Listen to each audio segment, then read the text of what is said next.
Omicidio colposo è il reato al quale è chiamato a rispondere Gerlando Tarallo, 77 anni, pensionato, che alla guida della sua auto provocò l'incidente nel quale perse la vita la giovane Francesca Laimo di 20 anni.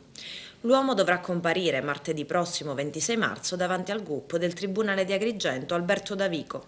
Era la mattina dell'8 settembre 2011, quando la giovane vita di Francesca venne tragicamente spezzata. Una morte assurda e orrenda.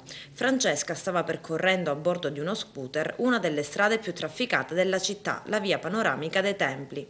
Era diretta al villaggio Mosè dove frequentava un corso di formazione professionale, quando veniva travolta da un'auto guidata dal tarallo che invadeva la corsia opposta, quella di Francesca.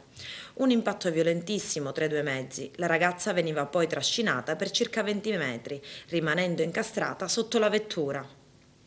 Per liberarla i vigili del fuoco e i poliziotti hanno dovuto alzare a mano la vettura, posizionandola su un fianco.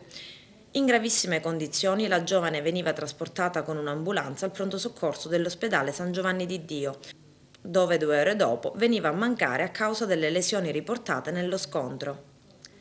Diverse le ipotesi allora al vaglio degli inquirenti, forse un malore, un colpo di sonno o il solo abbagliante. Una tragedia che sconvolse Agrigento ma soprattutto i tantissimi amici di Francesca. Occhi grandi, sguardo profondo e un sorriso dolcissimo. Molta gioia di vivere e tanti sogni da realizzare. Una ragazza piena di vita che amava la vita, semplice e sorridente. Una ragazza che frequentava l'oratorio d'Unguanella, nella zona del campo sportivo. E nel giorno dei funerali tanta commozione e tantissime lacrime per un angelo, come scritto in uno striscione, volato in cielo.